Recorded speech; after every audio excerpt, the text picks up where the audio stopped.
Well now, with the Austin FX4 London taxi all stripped down, we're ready to completely redefine the vehicle's drivetrain with an 11-inch electric motor, 1990 Mustang transmission, and a custom-built drive shaft. Speaking with some professionals, I learned that the appropriate drive shaft angles are critical to avoiding harmonic vibration and noise. So that's where Benji Jr. comes in. This will be our first collaboration. He's done tons of custom work at his own shop and is a real perfectionist. Not to mention a real pleasure to work with.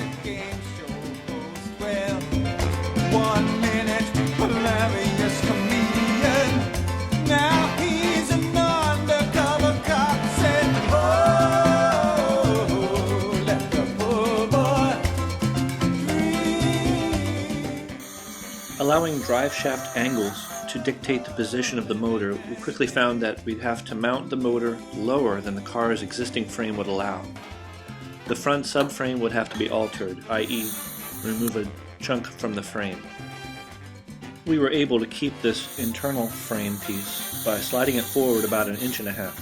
Of course, it's our goal to maintain structural integrity during this process.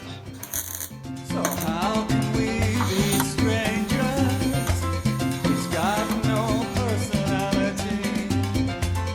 It's just a clever imitation of the people on TV.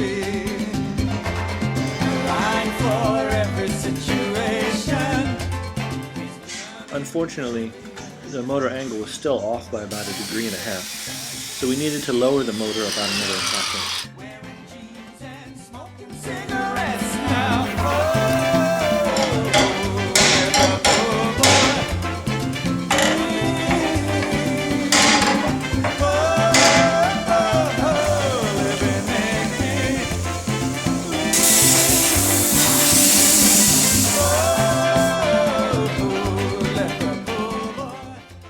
I'm hoping to reuse this front frame piece as it's important structurally, and it's a very ideal place to mount radiators and the air conditioning condenser.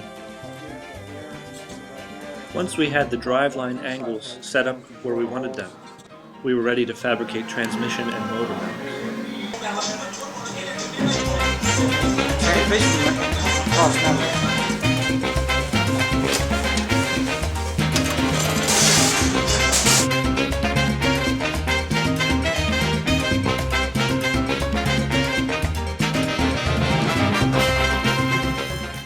We repositioned these mounts much lower than they were originally, using 1/4-inch steel and some gussets I made up that are not visible in these shots.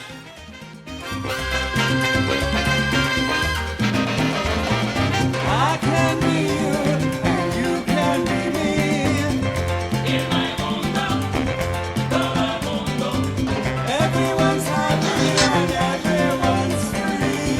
Todo el mundo, mundo mambo. Here in my mundo.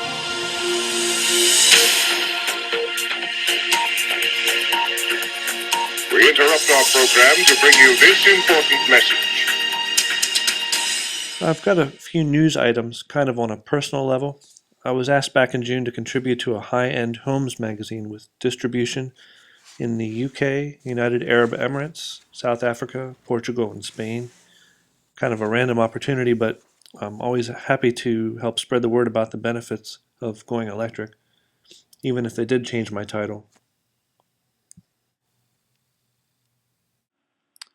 Also, locally, I was invited to take part in a press event announcing a few new charging stations in the area. Even if they don't get a ton of use, it's probably a good idea to get stations out there to, help people get over some of the psychological hurdles facing the mass adoption of EVs. Considering my last 4 years of driving electric, I predict that about 90% of charging will happen at home and at work. And lastly, as the electric taxi project starts to take shape, it's encouraging to come across articles like this one in December's Current Events.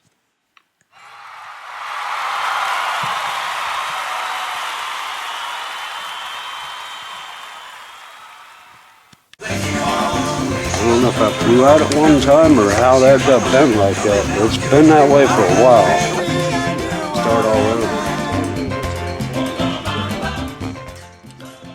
When I went to have the drive shaft altered to accommodate the new slip yoke, I learned it was too damaged to use, so we had to have a new one built from scratch.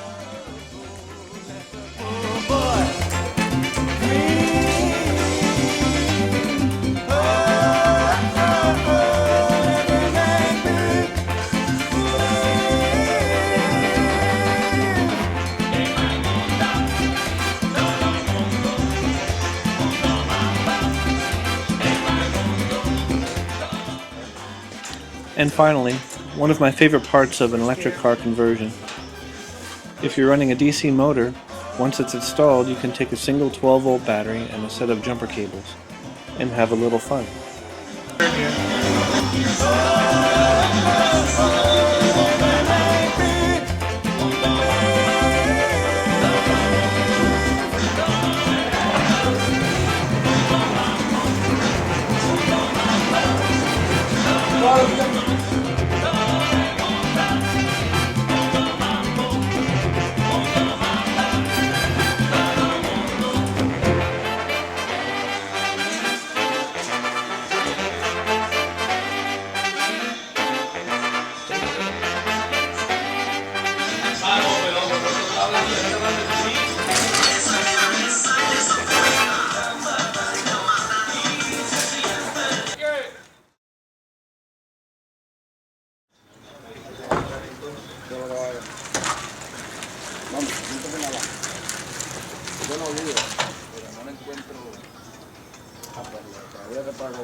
Ah, cojones, si está cogiendo por el motor, sí. Con una batería nada más. I also cleaned up the brake pedal in preparation for the next item on the list. Install all new brake lines.